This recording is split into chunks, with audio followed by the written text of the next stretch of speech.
Ya, kita tampilkan tayangannya ini. Ya, perencanaan kegiatan sekolah. Ya, dalam pelatihan peningkatan kompetensi bendahara sekolah angkatan kedua di lingkungan pemerintah Kabupaten Tangerang. Nggak salah ya. Baik, Bapak dan Ibu, ini kemarin sudah saya tayangkan ya biodata saya, nggak usah. Nah, ini adalah tujuan pembelajarannya.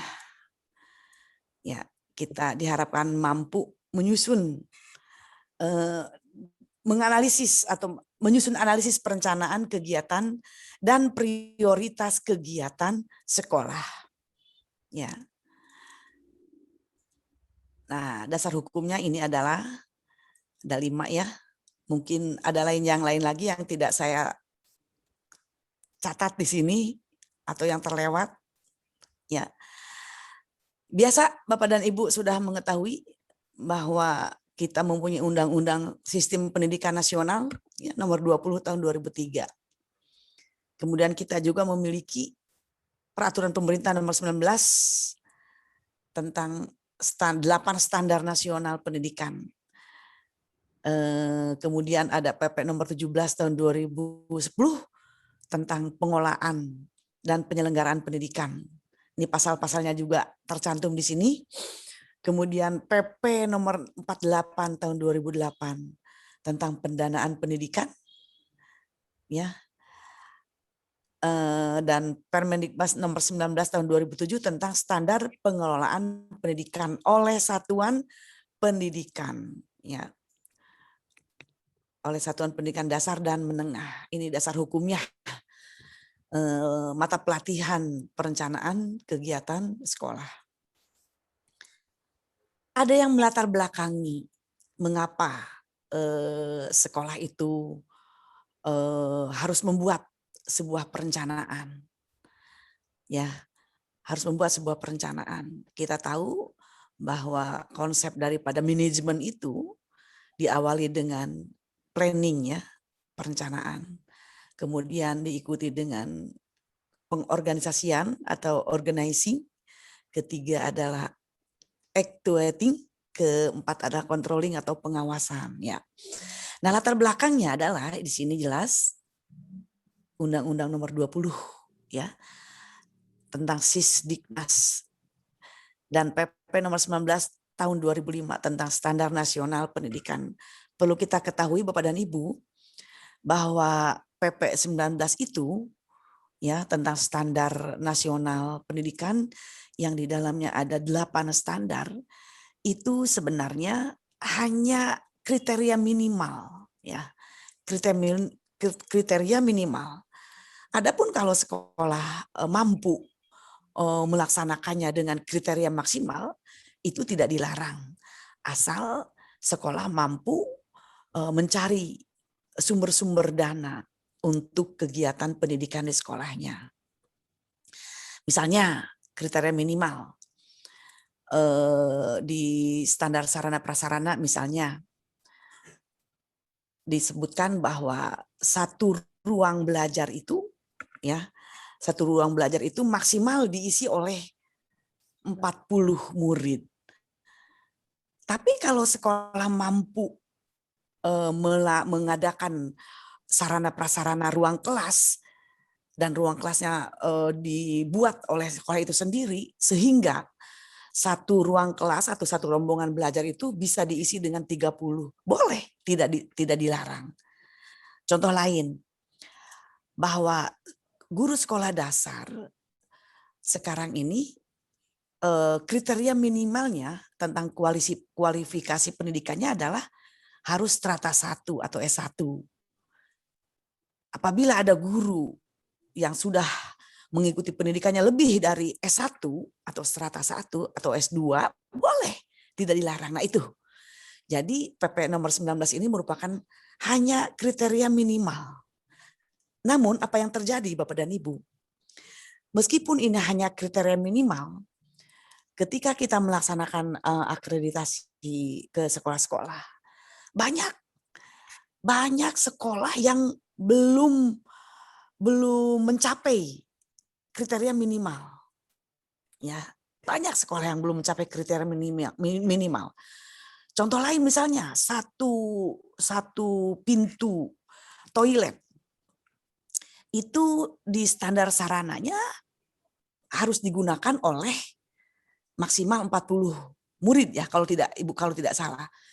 Tapi kalau memang sekolah mampu membuat toilet-toilet baru sehingga satu pintu toilet itu bisa digunakan untuk 30 orang, itu berarti maksimal sekolah memberikan pelayanannya, dibolehkan. Ya, baik. Kemudian latar belakang bahwa sekolah harus membuat sebuah perencanaan, ya, yaitu ada standar pengolahannya bahwa satuan pendidikan itu wajib ya memenuhi standar nasional pendidikan yang ada di PP 19 ini. Ya, wajib itu. Wajib membuat sebuah perencanaan kegiatan sekolah di mana perencanaan kegiatan sekolah itu termasuk ke dalam standar pengelolaan. Ya. Nah, standar pengelolaan pendidikan ini ya implementasinya masih dirasakan kurang. Belum sesuai dengan rambu-rambu, terutama perencanaan program. Nanti pada kesempatan ini kita akan belajar bagaimana membuat sebuah perencanaan program, bagaimana membuat sebuah perencanaan kegiatan. Ya, mudah-mudahan waktunya cukup ini, karena kita ini hari Jumat dan hari ini kita pembelajarannya ada dua materi ya. Nah, karena di standar pengolahan pendidikan itu implementasinya masih kurang, ya, terutama pada perencanaan program, maka diperlukan petunjuk teknis, ya, petunjuk teknis. Salah satu perencanaan kegiatan sekolah itu adalah rencana kerja sekolah. Perlu dibuat petunjuk teknis atau juknis. Nah, tentang rencana kerja sekolah, di mana rencana kerja sekolah ini adalah salah satu komponen dari perencanaan program, ya. Nah, di mana rencana kerja sekolah juga menggambarkan tujuan yang ingin dicapai dalam kurun waktu tertentu. Nah, sebagai dasar pengolahan sekolah untuk mendukung peningkatan mutu lulusan. Kita tahu bahwa di dalam rencana kerja sekolah ini memuat ya program-program, memuat kegiatan-kegiatan yang substansinya adalah peningkatan kualitas pembelajaran. Ya. Kalau proses pembelajarannya meningkat kualitasnya, insya Allah ada efeknya, ada dampaknya terhadap output, terhadap kelulusan sekolah. Ya, kualitas lulusan sekolah juga tentu akan meningkat apabila guru-guru mampu memberikan pelayanan pembelajaran yang berkualitas. Apa sih contohnya yang berkualitas itu? Banyak sekali contoh yang berkualitas itu Bapak dan Ibu. Guru melaksanakan pembelajaran yang berkualitas itu didukung oleh administrasi gurunya, kemudian media pelajarannya atau alat peraganya, kemudian metode yang digunakan oleh guru itu sendiri, ya. Kemudian apalagi didukung oleh buku-buku teks. Nah, buku teks utama yang kemarin sudah kita bahas tuh. Atau buku non-teks juga. Didukung juga oleh perpustakaan sekolah. Ya, ataupun kalau sekolah tidak mampu membuat atau membangun gedung perpustakaan, ya minimal lah ada sudut baca di ruang kelas. Ya, nah itu yang melatar belakangi tentang pelatihan, tentang mata pelatihan perencanaan kegiatan sekolah. Nah, Bapak dan Ibu yang saya hormati, saya banggakan, di dalam PP nomor 19 tahun 2005 tentang 8 standar nasional pasal 53 ayat 1. Disebutkan bahwa setiap satuan pendidikan ya harus ada rencana kerja tahunan ya yang merupakan penjabaran rinci dari rencana kerja jangka menengah satuan pendidikan ya yang meliputi 4 tahun Bapak dan Ibu ya. Rencana kerja itu harus periodisasinya adalah 4 tahun. Dalam Permendiknas nomor 19 tahun 2007 sekolah wajib membuat RKJM. Ya, rencana kerja jangka menengah. RKJM ini tentu saja menggambarkan tujuan yang akan dicapai dalam kurun waktu 4 tahun yang berkaitan dengan mutu lulusan yang ingin dicapai ya dan perbaikan komponen yang mendukung peningkatan mutu lulusan. Ya. Kemudian yang kedua, rencana kerja tahunan yang dinyatakan dalam RKAS ya, dilaksanakan berdasarkan rencana kerja jangka panjang. Jadi Bapak dan Ibu, sebelum Bapak dan Ibu membuat RKS itu kan 1 tahun yang akan di breakdown nanti ke dalam RKAS ya.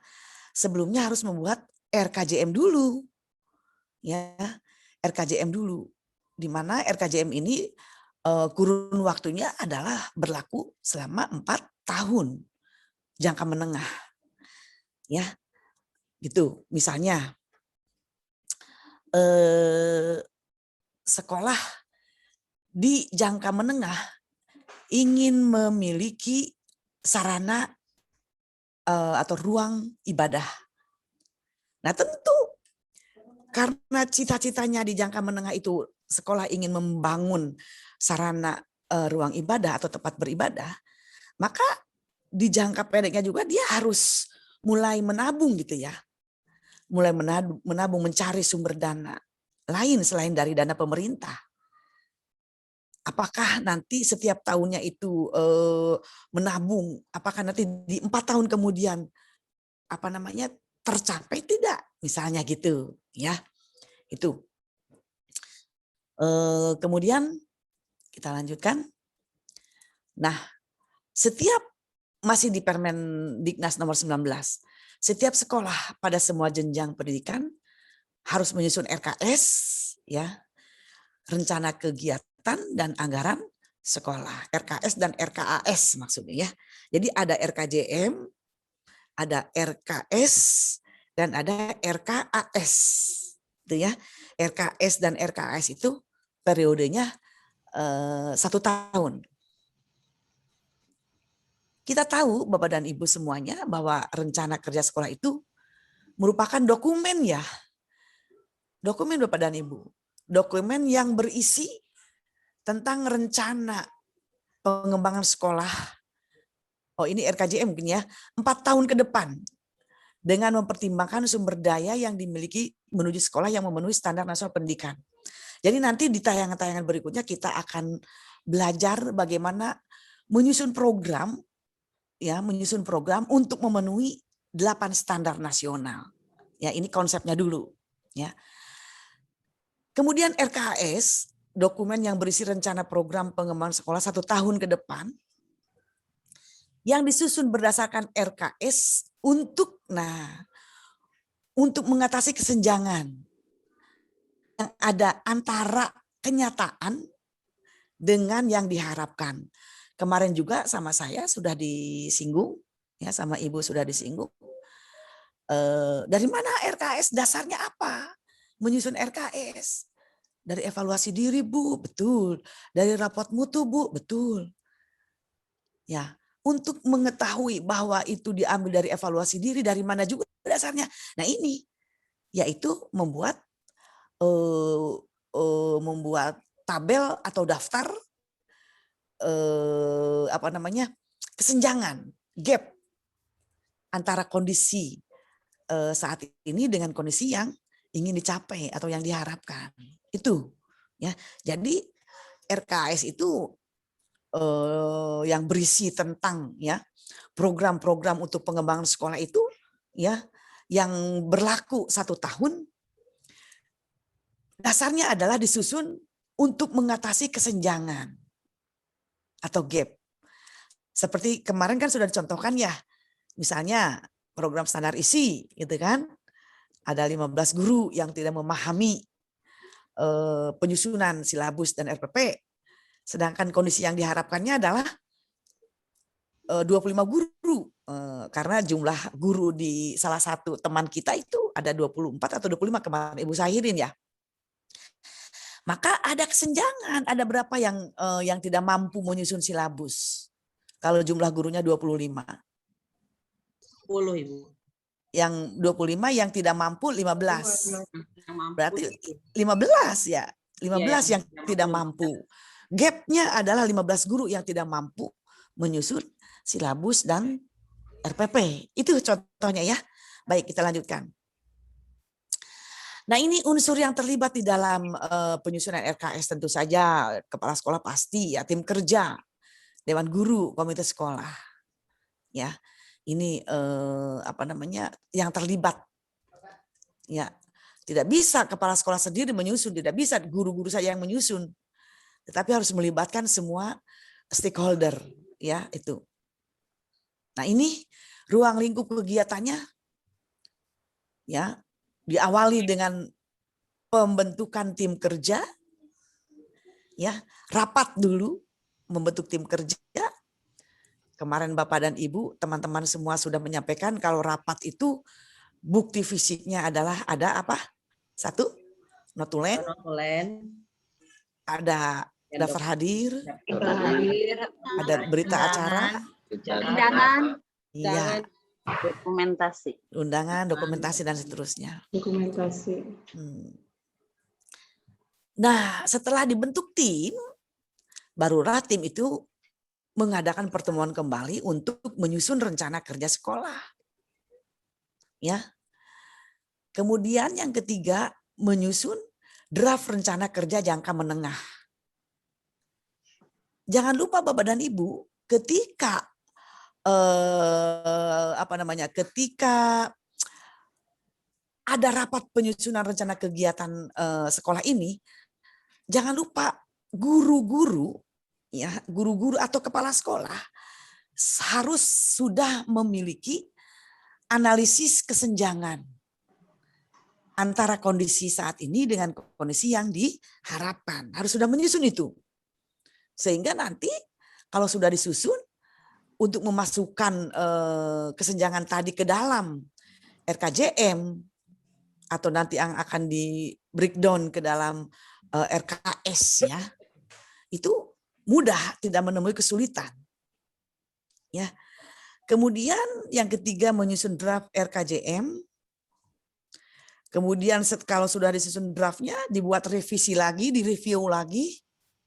Barangkali ada yang kurang. Setelah direvisi, draft RKJM-nya baru finalisasi. Nah, tiap tahapan ini tentu saja harus ada bukti fisiknya. Ya, harus ada bukti fisik atau evidennya. Ya. Kemudian finalisasi, apalagi ini akhirnya sudah jadi kalau finalisasi itu kan. Kemudian kalau sudah final, maka ada penandatanganan dokumen. Ya. Nah, setelah itu baru menyusun rencana kerja anggaran sekolah, atau ini menyusun RKS dulu ya.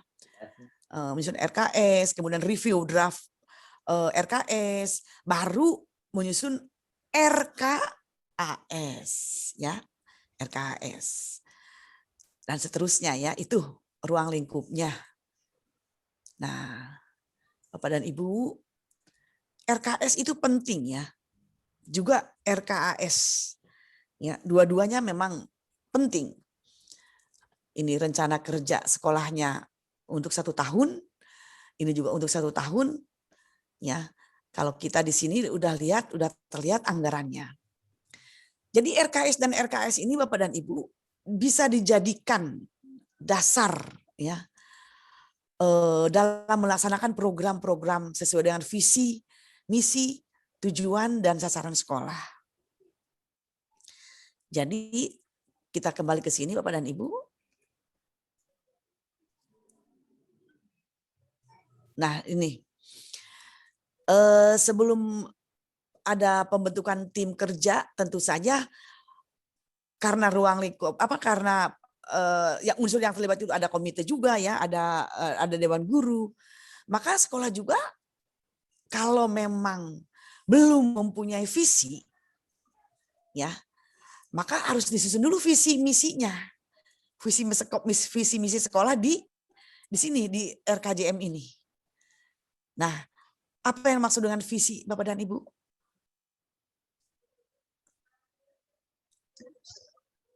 Siapa yang bisa menjawab visi itu apa? Pandangan ke depan tentang apa yang ingin dicapai. Apa? Sesuatu yang ingin kita capai ke depan. Tujuan, Iya. arah tujuan yang akan kita capai ke depannya, Bu. Tujuan ada lagi. Pandangan ke depan. Pandangan ke depan ya. Ya, visi itu sebuah mimpi ya. Iya, pandangan. Masa depan. Impian ya. Impian. Cita-cita, Bu. Cita-cita, Bu. Impian. Cita-cita. Yang ingin dituju. Cita-cita. Ya. Cita-cita, impian juga boleh. Tujuan masa depan. Nah, untuk mencapai visi tentu harus ada misinya. Misi. Contoh berakhlakul karimah. Misinya apa? Misinya mengembangkan sikap dan perilaku religius di lingkungan sekolah, Bu. Mengembangkan sikap religius. Bisa diukur enggak? Yang lebih ini lagi misi. Yang lebih mengkerucut lagi.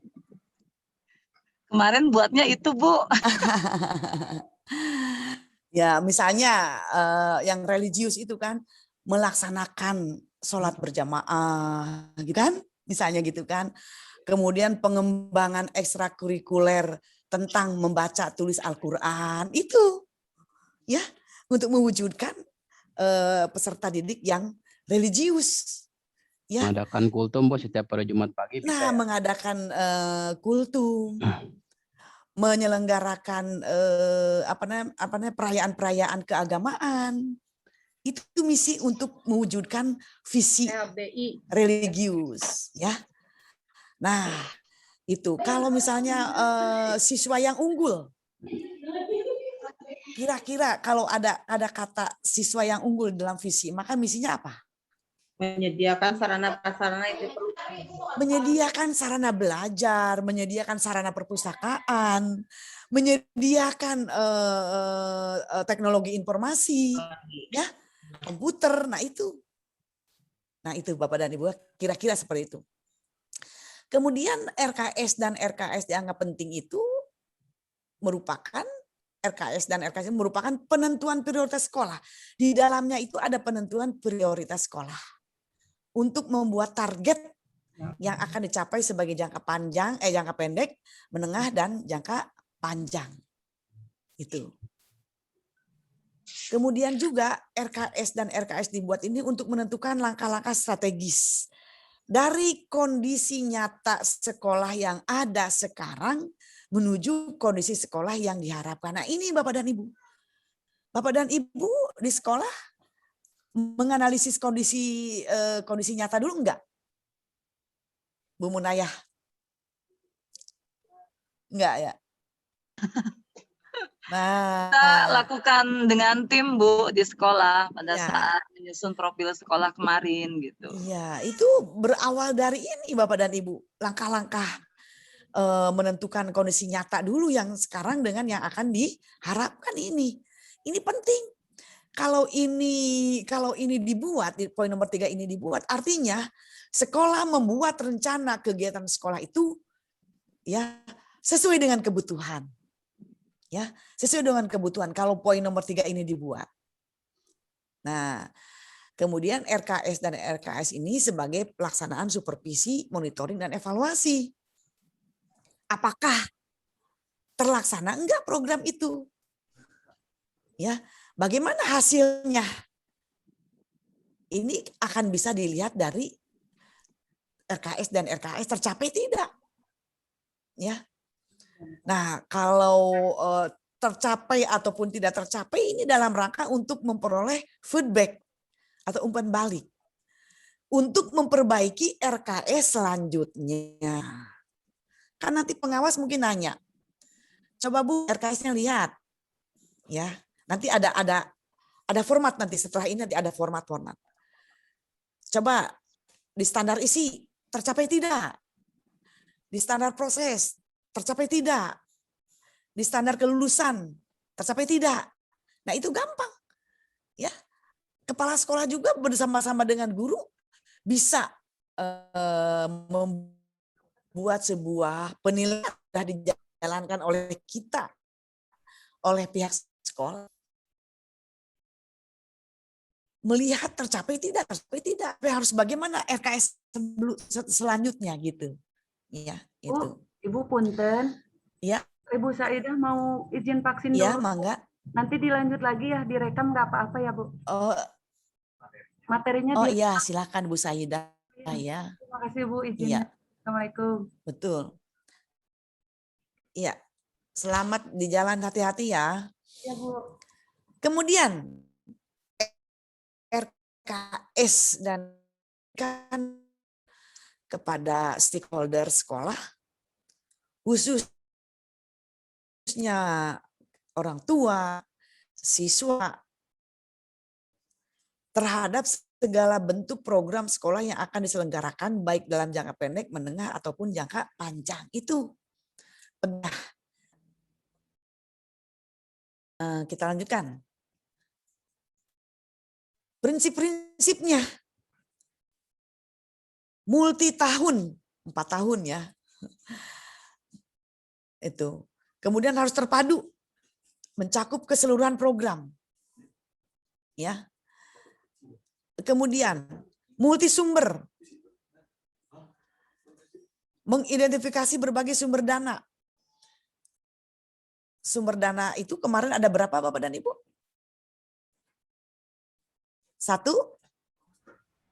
Dari pemerintah. Pemerintah. 2? Biaya. Swadaya. 3? Masyarakat. 4? Berlain. Iya. Jadi ketika menyusun RKS atau RKS ini, sekolah itu sudah punya apa namanya, acuan ya, atau dugaan kira-kira sumber dana kita ini berapa anggarannya. Karena nanti anggaran dana itu akan diposkan kepada 8 standar nasional ataupun sesuai dengan kebutuhan sekolah. Kemudian nomor 4, berbasis kinerja memiliki indikator yang jelas. Misalnya program pengembangan standar pendidik. Nah, ketika Bapak dan Ibu menuliskan program pengembangan standar pendidik, maka indikatornya apa? Indikatornya guru mampu menerapkan pembelajaran yang inovatif. Itu indikatornya. Di standar isi, ya misalnya saja standar isi itu masih tetap untuk guru. Peningkatan kualitas administrasi guru misalnya. Apa indikatornya? Guru mampu membuat atau menyusun silabus atau RPP. Itu indikatornya. Jadi berbasis kinerja, ada hasilnya. Ya. Itu. Jadi sekali lagi yang berbasis kinerja ini adalah misalnya pengembangan standar pendidik. Bagaimana bahwa kita akan mengetahui bahwa standar pendidik itu dikembangkan oleh sekolah? Indikatornya adalah guru mampu mengajar dengan menggunakan pembelajaran yang inovatif misalnya. Itu. Kemudian partisipatif, melibatkan berbagai unsur tadi kan. Ada kepala sekolah, ada dewan guru, ada komite, ada masyarakat juga bisa. Ya. Integrasi pendidikan karakter bangsa. Jadi pendidikan karakter bangsa itu harus terintegrasi ya. Harus memuat ya. harus memuat tentang karakter bangsa. Misalnya apa sih karakter bangsa itu Bapak dan Ibu? Siapa yang bisa? Yang tahu? Ibu Citrika? Tanggung jawab, Karakter bangsa. Mandiri, gotong royong. Mandiri, gotong Gotong royong. royong. Iya, religius, Integritas, iya, integritas, ya. religius, Iya. Kemudian harus sensitif, harus sensitif terhadap isu gender, ya, isu gender. Jadi harus tidak tidak memisah-misahkan. Ini ini perempuan, ya. Tetapi harus terintegrasi juga isu-isu gender itu, ya. Responsif terhadap keadaan bencana. Kemarin dana BOS bisa digunakan apabila suatu wilayah mengalami bencana Pandemik. alam atau pandemi, ya. Pandemik. Nah, pelaksanaannya dimonitor dan dievaluasi, ya. Itu kurang sih-nya ini, ya. Itu prinsip-prinsipnya. Proses penyusunan RKS. Pertama, menetapkan profil mutu sekolah berdasarkan hasil EDS, evaluasi diri sekolah. Menentukan rekomendasi. Nanti ada formatnya, ya. Menetapkan program, nah ini. Menetapkan program dan kegiatan. Kemudian menyusun rencana anggarannya. Setelah ada program dan kegiatan, maka disusun rencana anggaran sekolahnya. Baru merumuskan RKAS-nya, ya. Itu tentang proses penyusunan RKS. Baik, kita lanjutkan. Nah, rekomendasi sistematika ini bebas saja Bapak dan Ibu, ya. Yang terpenting sistematikanya boleh memuat. Nah, ini pendahuluan. Bab 1 misalkan pendahuluan. Terdiri dari latar belakang, tujuan sasaran, dasar hukum, sistematika atau alur penyusunan. Boleh ini bab 2-nya. Identifikasi kondisi sekolah saat ini. Nah, ini lihat Bu, ya. Ada identifikasi kondisi saat sekolah saat ini. Yang kemarin saya Ibu sering tanyakan, dari mana evaluasi diri sekolah dibuat? Apa dasarnya? Itu dasarnya dari ini, ya. Ketiga, identifikasi kondisi sekolah masa depan atau yang diharapkan. Baru, ya. Jadi dicantumkan di sini. Sistematika penyusunan dokumen RKS ini dicantumkan ini. Bisa ada di bab 2 ini. Kalau mau pakai bab 2. Atau kalau mau Romawi 1, Romawi 2, Romawi 3 boleh. Ya. Disilakan. Yang penting memuat ini, ya. Kemudian setelah mengidentifikasi kondisi sekolah baik saat ini maupun yang diharapkan, baru merumuskan program dan kegiatan. Baru merumuskan rencana anggaran sekolah. Nah, baru perumusan RKT dan RKAS. Ya, jadi ini ada beberapa pemahaman, ya, tentang RKT, tentang RKS, ya. Tapi intinya sama saja. Diawali dengan RKJM, ya. Ada juga RKJM itu 4 tahun kan RKJM, ada juga yang menyatakan bahwa RKS juga dibuat 4 tahun. Baru nanti diturunkan ke dalam RKT, ya, rencana kerja tahunan, dan RKS. RKT dan RKAS ini adalah programnya hanya 1 tahun periodisasinya, ya. Baik, kita lanjutkan.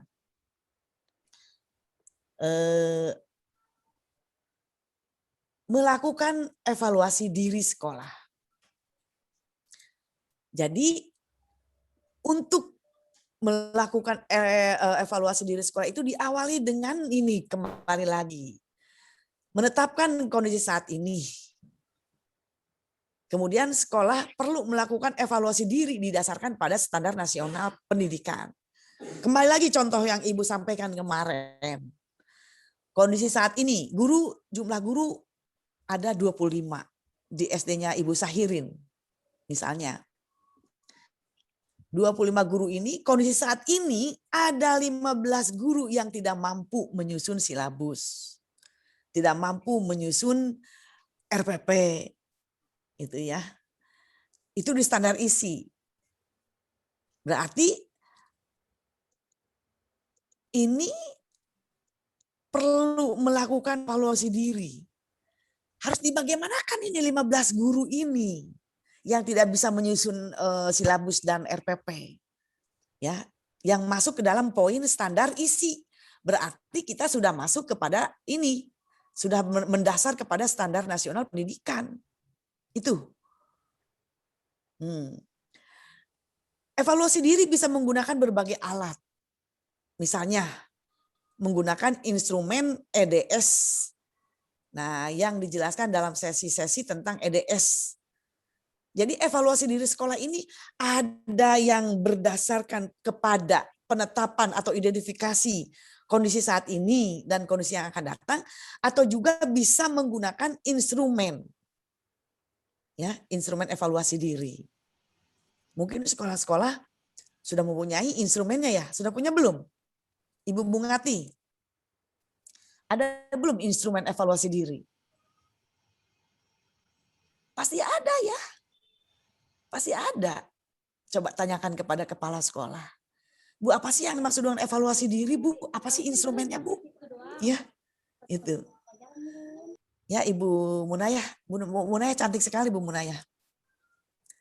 Baik, kemudian mengapa dilakukan? Tujuannya adalah untuk melihat gambaran yang jelas tentang situasi sekolah saat ini. Ya. Kemudian dengan melakukan evaluasi diri, tentu saja akan menunjukkan kinerja sekolah.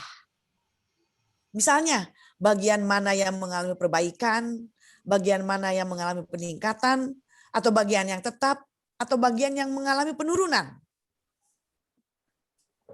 Misalnya, kondisi saat ini di standar SKL, misalnya, lulusan sekolah, ya, lulusan sekolah dasar Kampung Melayu 1 misalnya,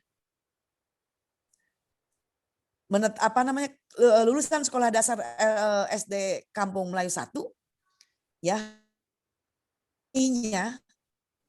rata-rata nilai ujian akhir sekolahnya, misalnya tahun 2020 itu, misalnya ya, mencapai nilai rata-rata 70, misalnya.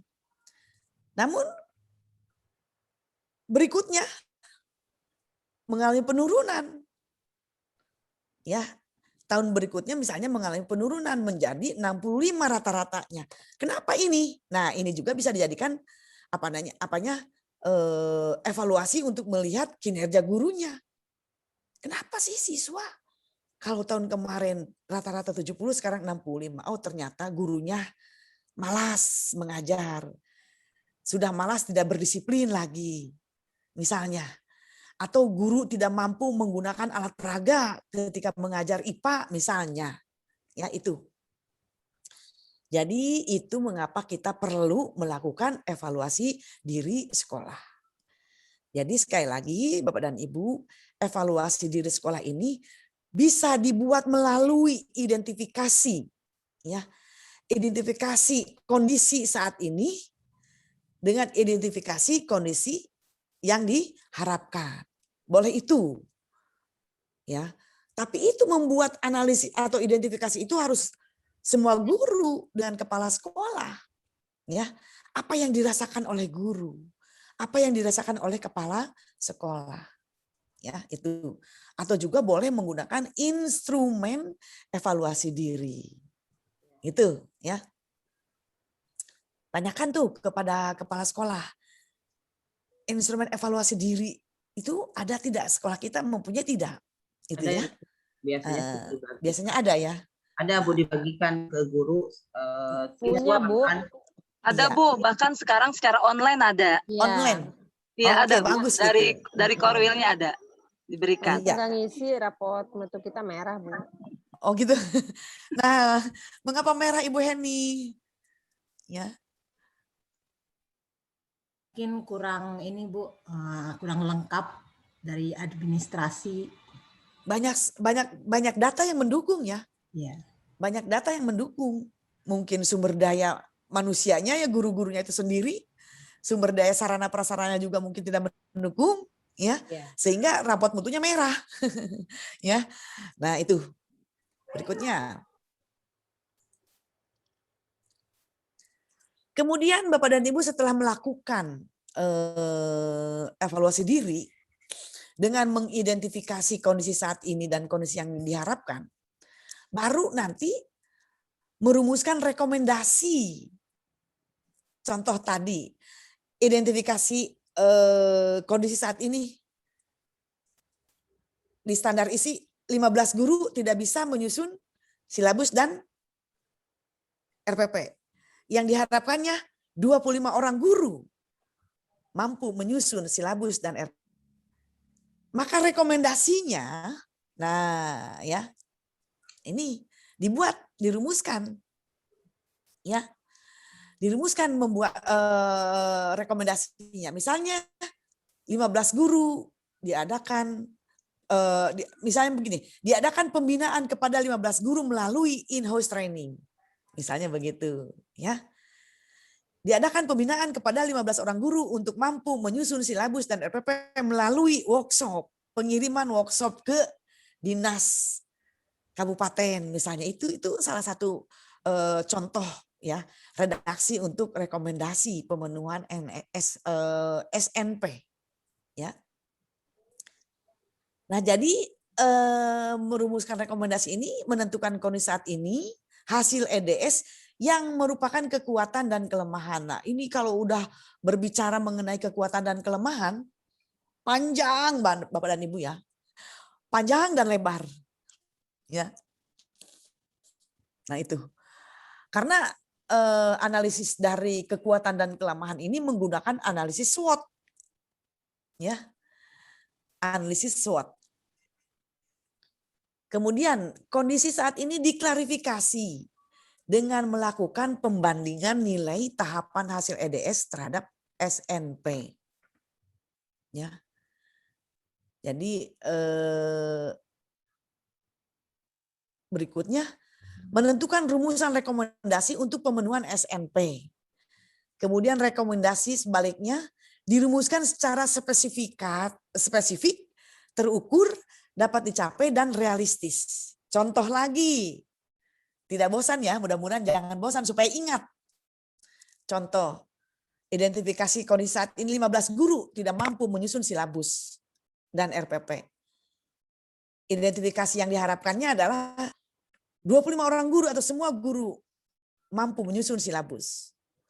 Bagaimana rekomendasinya kepada 15 guru yang tidak mampu itu? Nah, rekomendasinya ini dirumuskan secara terukur. 15 guru diikutsertakan di dalam in-house training misalnya gitu ya. Kemudian dapat terukur kan, diikutsertakan atau dikirim melalui workshop atau diadakan pembinaan. Terukur tidak Bapak dan Ibu? Terukur ya. Terukur. Terukur, sangat terukur. Jadi harus terukur dan realistis. Ya. Realistis. Kalau diadakan IHT, kalau dikirim workshop, ada enggak dananya? Ada dananya dari BOS. Untuk standar pengembangan pendidik. Pendidikan. Standar pendidik dan kependidikan. Itu ada dananya. Gunakan itu. Jadi Bapak dan Ibu yang saya hormati, tugas guru membuat administrasi pembelajaran itu jangan di copy paste. Jangan difotokopi, nggak ngerti. Ya, benar. Saya tidak menyombongkan diri, Bu. Kalau saya dulu ikut MGMP, apa ya hasilnya itu.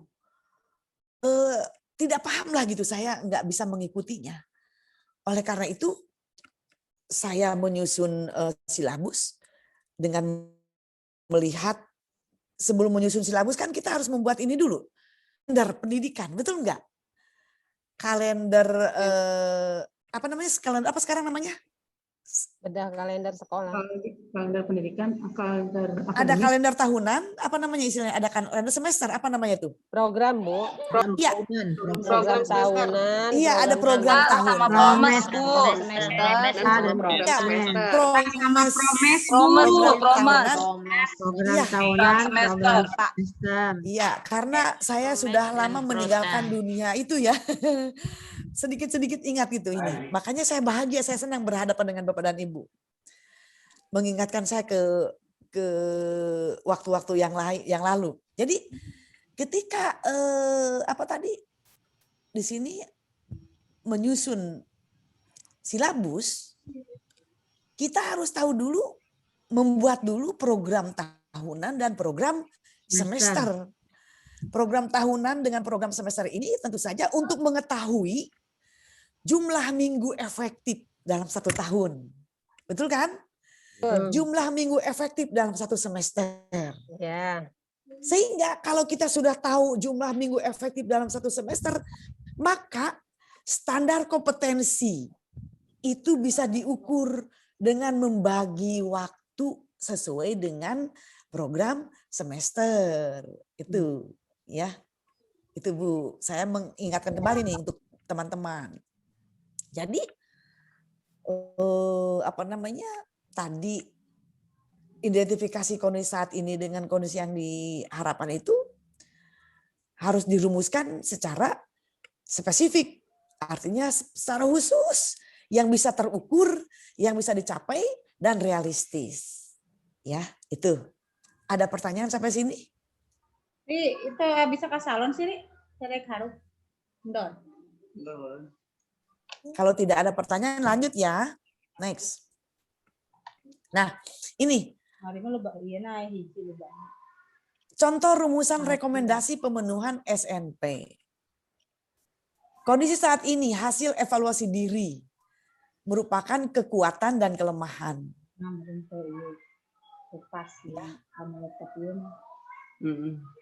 Contoh, ini standar apa kalau rasio buku, tentang buku, standar apa Bapak dan Ibu? Kurang gede loh. Suaranya di-mute dulu sayang. Bapak dan Ibu, hasil dari identifikasi kondisi saat ini, misalnya tentang rasio buku. Ya, buku murid untuk mapel matematika kelas 5 adalah 1:2. Ajutan nu Palembang jadinya tanggal 27, Ri. Pasti. Kan kamari Dimut KKP ya, geus nentukeun dimut ya. tanggal 27. Bu Siti Hasanah, Bu di-mute Siti dulu. Hasanah di-mute, di Bu Siti. Ya. Mute. Nah, Sudah langsung saya mute. contoh Bu Ibu ya, ini hasil kondisi saat ini nih, hasil EDS. Bahwa di standar sarana belajar, rasio buku murid untuk mapel matematika kelas 5 itu adalah 1:2. Artinya 1 buku untuk 2 orang ya? 2 orang. 1 buku untuk 2 orang. Ini kondisi saat ini nih, kondisi saat ini di sekolah Ibu misalnya. Sedangkan rasio buku murid untuk mapel bahasa Indonesia dan IPS kelas 5 adalah 1. Ya, 1:1. Nah, di standar nasionalnya 1:1 Bapak dan Ibu. Tidak boleh, sedangkan di sekolah kita di kondisi saat ini adalah 1:2. Sementara di standar nasionalnya adalah 1:1. Semua 1:1. Maka rekomendasinya adalah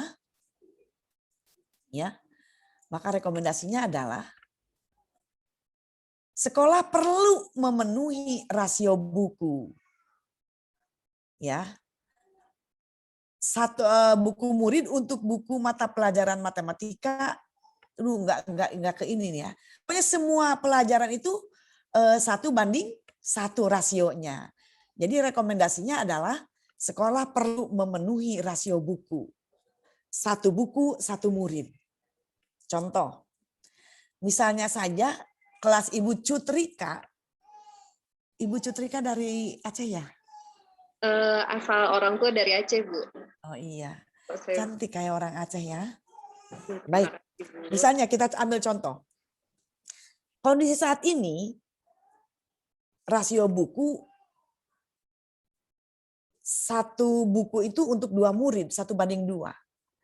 Di standar nasionalnya 1:1. Maka rekomendasinya, sekolah perlu memenuhi rasio buku. Kita ambil contoh.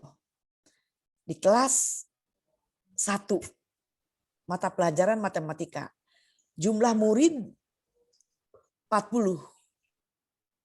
Sedangkan bukunya itu ada berapa coba di kondisi saat ini?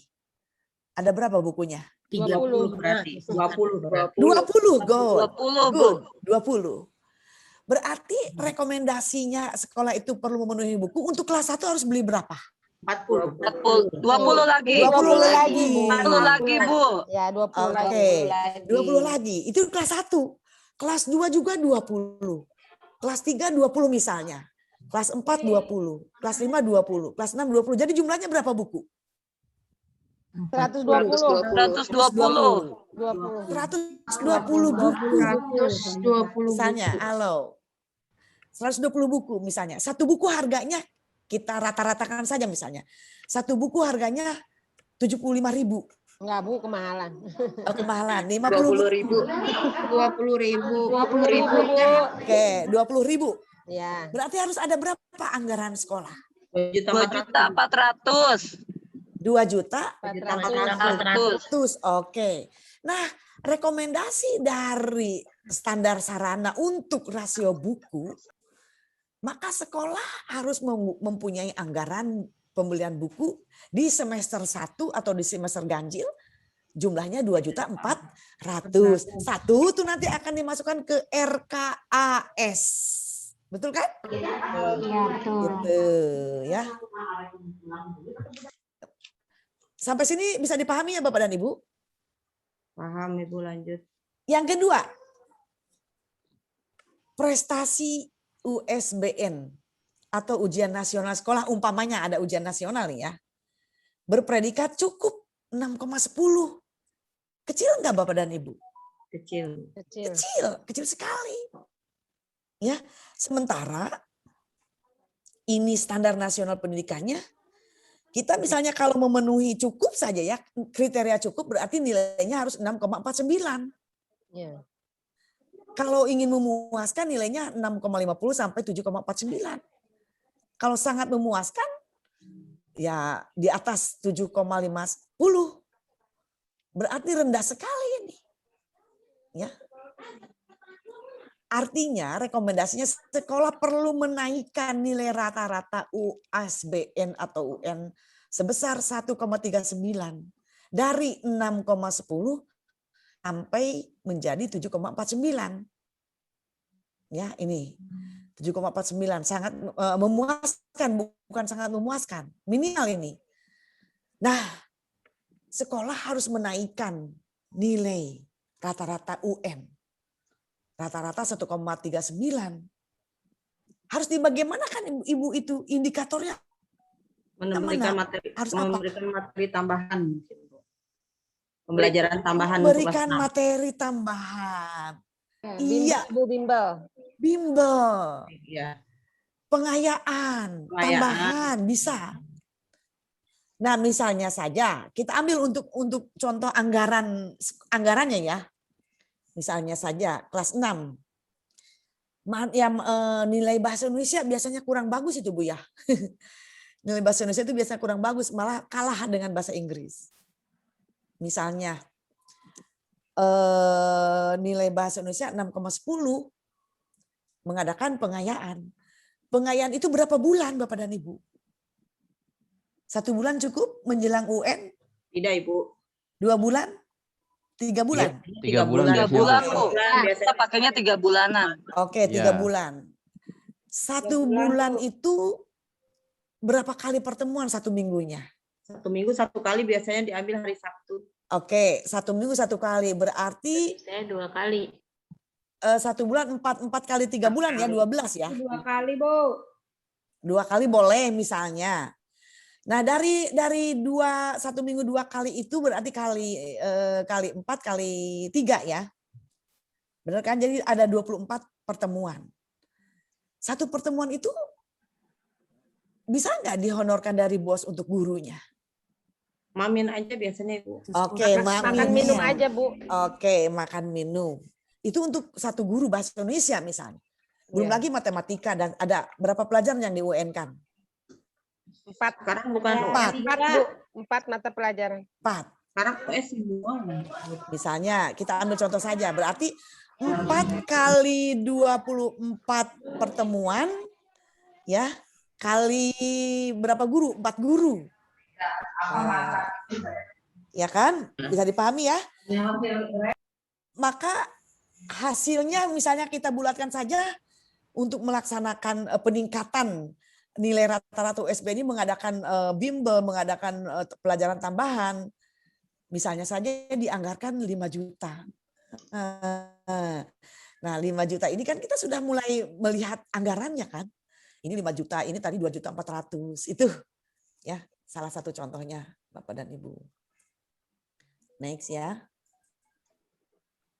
Nah berikutnya tahapan penyusunan program.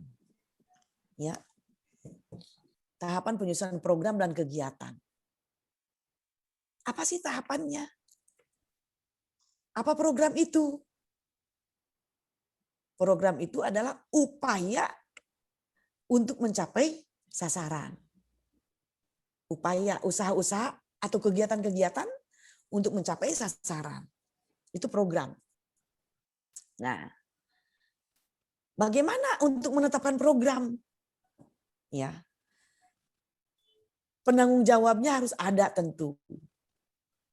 Nah, penanggung jawab program itu adalah individu atau jabatan yang melekat pada individu, misalnya guru kelas atau guru mata pelajaran atau wakil kepala sekolah atau komite sekolah. Itu bisa dijadikan penanggung jawab program. Supaya tidak repot kepala sekolah, menurut saya ya, menurut Ibu, penanggung jawab program standar isi. Jadi ada 8 penanggung jawab kalau gurunya banyak. Jadi kepala sekolah tinggal, bagaimana nih penanggung jawab program standar isi? Apa programnya? Apa kegiatannya? Gitu. Sesuaikan dengan anggaran yang ada dari dana BOS. Itu. Kemudian penanggung jawab ini juga bertanggung jawab terhadap keberhasilan dan kegagalan sesuai dengan sasaran yang telah ditetapkan. Penanggung jawab program juga bertanggung jawab terhadap tertibnya administrasi dan tertibnya waktu. Ya, itu penanggung jawab program. Jadi kalau dikelola dengan baik, diorganisasikan dengan baik, sesuai dengan prinsip-prinsip manajemen, kepala sekolah itu tinggal mendelegasikan kepada guru-guru, ya, itu. Baik, kita lanjutkan. Program sekolah nih, contoh. Boleh ditambahkan, silahkan, ya. Ini program sekolah. 1, ada program bidang akademik dan non-akademik yang dinamakan dengan standar kompetensi lulusan. Ada program pengembangan kurikulum atau bisa disebut juga dulu kan KTSP atau sekarang kurikulum 2013 ya. Nah, pengembangan kurikulum ini yang di dalamnya ada silabus, ada RPP, ada program tahunan, ada program semester, ya, ada kalender pendidikan, ada standar kompetensi, ya, itu masuk ke dalam standar isi, ya. Kemudian yang ketiga, pengembangan pembelajaran. Guru pandai menggunakan metode inovatif. Guru pandai menggunakan alat peraga.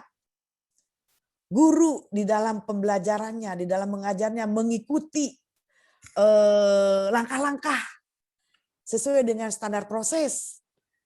Ada bagian pembuka, ada bagian isi, ada bagian penutup misalnya itu. Itu masuk ke dalam standar proses. Ya. pengembangan alat peraga, pengembangan metode. Ini ada di sini. Ya, keterampilan guru mengajar itu ada di standar proses. Kemudian yang keempat, pengembangan sistem penilaian. Ada standar penilaian, ada penilaian proses, ada penilaian hasil belajar, ada penilaian tengah harian ya, bukan, ulangan harian, tengah Ulangan harian, semester, UKK. akhir semester, Ulangan tengah semester, ulangan tengah akhir tahun. akhir tahun, ya. dan PAS. ETS, akhir kelas. ETS dan PAS. AS. Dan pas ya. Nah, yang kelima, ada pengembangan pendidik dan tenaga kependidikan. Ini juga masih masuk dalam standar 8 standar nasional, PTK. Kemudian ada program pengembangan sarana dan prasarana sekolah, Sarpras. Ada pengembangan manajemen sekolah, standar pengelolaan. Standar pengelolaan ini di dalamnya ada yaitu tadi yang sedang kita bicarakan. RKJM, RKS, dan RKAS. Ya. Kemudian ada pembinaan kesiswaan. Pembinaan kesiswaan ini mencakup apa saja. Bisa mencakup standar isi, bisa mencakup SKL, bisa mencakup standar penilaian. Di ekstra kurikuler. Kemudian juga ada pengembangan budaya dan lingkungan sekolah. Sarpras. Ada penanaman, ini tambahan ya. Nomor 9 dan nomor 8 ini tambahan dari 8 SNP. 1 sampai 8 itu adalah standar nasional pendidikan. Ya. Ini penanaman karakter budi pekerti.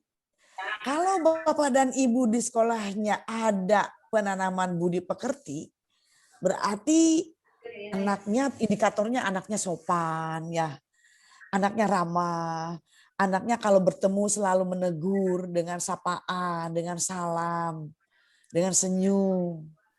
Ya, itu budi pekerti berarti masuk kepada standar kelulusan itu. Standar proses juga. Hasil guru-guru mengajar menanamkan nilai-nilai karakter atau budi pekerti. Anak-anak misalnya. Bapak dan Ibu mengajar guru kelas itu ya, semua mata pelajaran itu enak. Bisa menanamkan budi pekerti, tata atau etika atau sopan santun terhadap guru, sopan santun terhadap orang tua, terhadap orang yang lebih tua. Itu mudah. Jadi sangat bermanfaat guru sekolah dasar itu. Sangat bermakna. Ya. Mudah untuk menerapkannya karena dasar ini masih apa ya namanya ya? Masih lugu, masih polos, masih mudah untuk menerima pengaruh-pengaruh dari gurunya. Ya itu. Tuh, program sekolah. Jadi program-program inilah nanti yang akan dimasukkan dalam RKJM ataupun ke dalam RKS. Iya. Kita lanjut. Tarik nggak mudah-mudah nih. Ibu ya, Nah, setelah menentukan program, ada berapa tadi programnya Bapak dan Ibu? Ada berapa 10. Tadi programnya?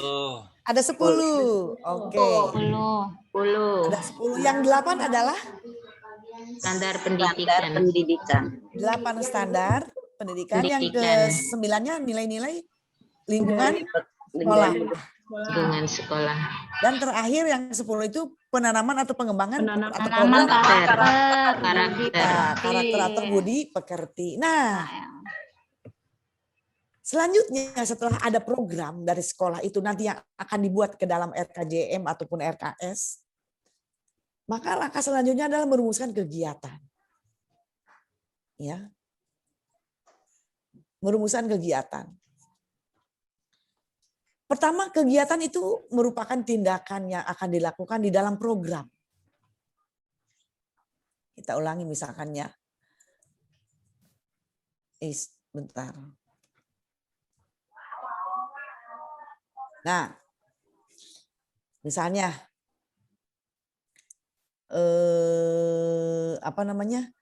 pengembangan standar pengembangan pendidik dan tenaga kependidikan.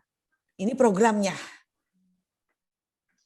Nah, kalau programnya pengembangan tenaga pendidik atau guru, maka tindakan apa atau kegiatan apa yang akan dilakukan untuk mencapai pengembangan tenaga pendidik tadi?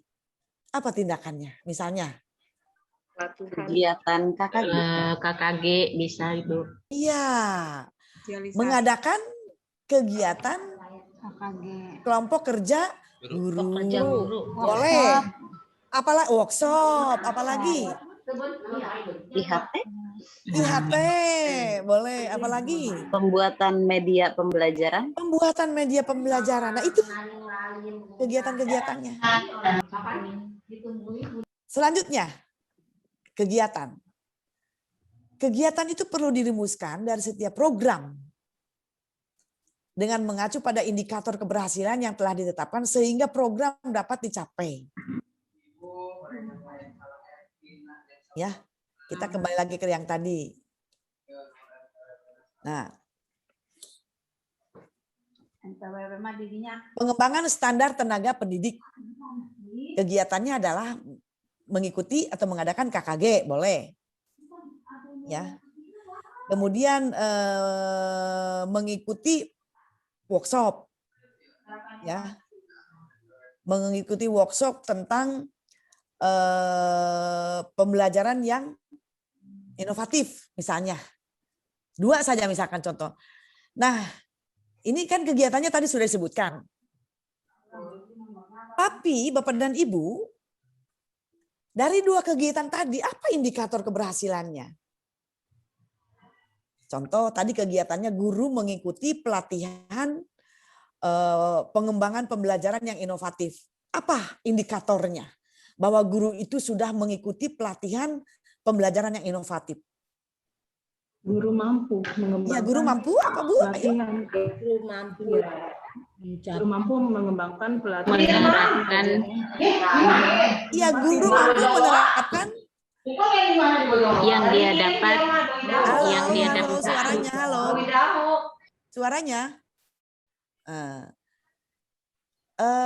Indikatornya mana, Bu? Setelah mengikuti workshop pembelajaran inovatif, guru Betul. Mampu menerapkan pembelajaran tersebut di sekolah. Iya, pembelajaran tersebut itu apa? Menggunakan metode apa gitu loh. Itu lebih mengerucut. Ya. Setelah mengikuti pelatihan pembelajaran inovatif, guru mampu menerapkan metode. Metode apa namanya? Pakem gitu ya. Metode pakem atau metode inquiry gitu. Ya Bu ya?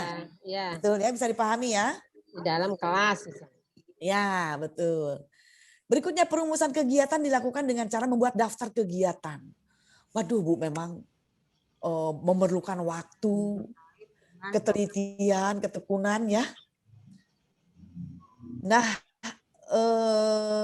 perumusan kegiatan dilakukan dengan cara membuat daftar. Jadi Bapak dan Ibu, kalau tadi programnya sudah dibuat, kemudian dari program itu di breakdown ke kegiatan, buat daftarnya Ibu itu supaya tidak keliru. Ya. Berikutnya, kegiatan yang baik adalah mengarah pada pencapaian indikator keberhasilan yang telah dirumuskan dan dapat diperkirakan biaya atau anggarannya. Ya, itu dari kegiatan. Ada pertanyaan sampai di sini? Silakan.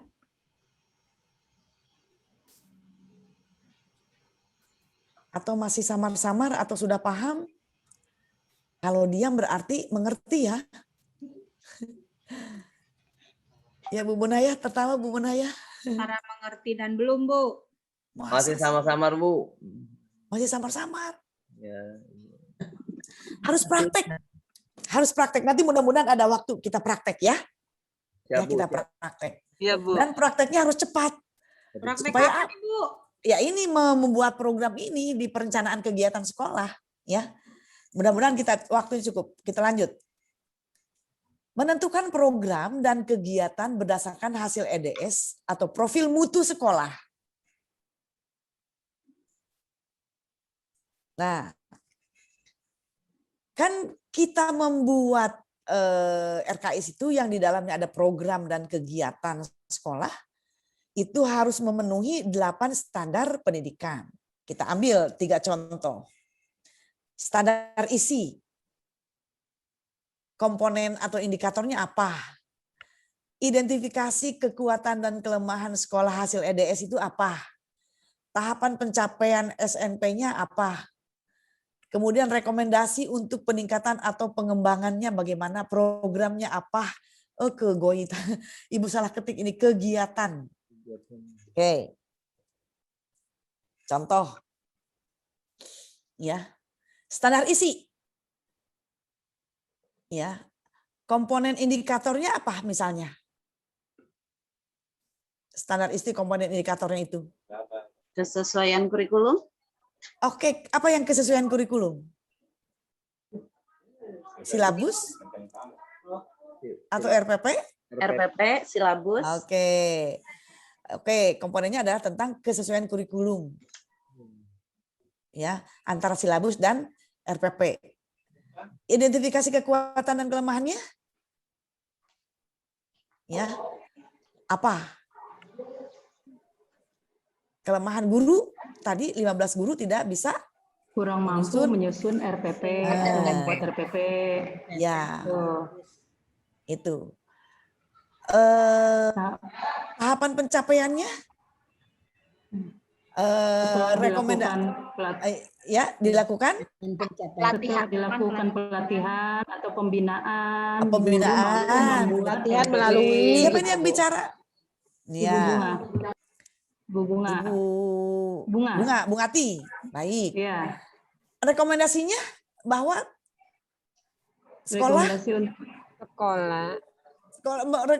rekomendasi untuk 15 guru tadi. Ya. Sekolah mengirimkan guru yang tidak mampu mengirimkan atau mengadakan gitu ya. Ya, Workshop. mengadakan pelatihan. Pelatihan.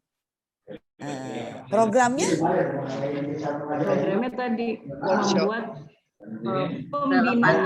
pembinaan pembuatan RPP di gugus. Ya, programnya. Pengembangan diri, Bu. Pengembangan standar pengembangan diri. Profesi guru.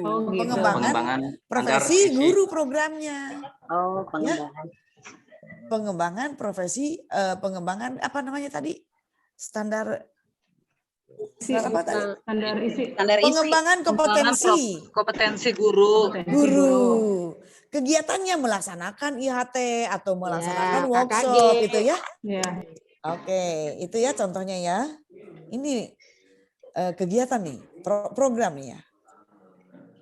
Kemudian Bapak dan Ibu tentu saja banyak sekali yang harus dilakukan kegiatannya. Program itu banyak sekali yang harus dijalankan oleh sekolah. Kegiatannya juga apalagi. Karena dalam satu. Jadi Bapak dan Ibu, setelah kita membuat program, kemudian dari program itu di breakdown ke kegiatan, tentu saja banyak itu kan program-program yang harus dijalankan oleh sekolah. Apalagi kegiatan-kegiatannya kan, dari satu program itu mungkin ada 5 kegiatan. Ya. Akhirnya kita tentu harus menentukan skala prioritas kegiatan. Ya. Skala prioritas kegiatan. Ini bentuknya boleh seperti ini. Ya, boleh seperti ini. Misalnya saja nama programnya apa, ini sih kegiatannya nanti ada berapa, 1, 2, 3 dan seterusnya. Misalnya saja kan ini kita membuat di RKJM-nya.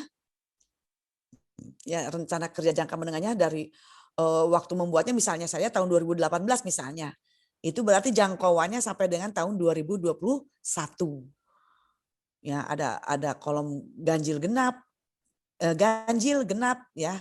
Ganjil genap ini semester ya. Baik, kita lanjutkan dengan berikutnya nih. Nah, contoh menentukan skala prioritas. Ya. Programnya pengembangan sarana dan prasarana.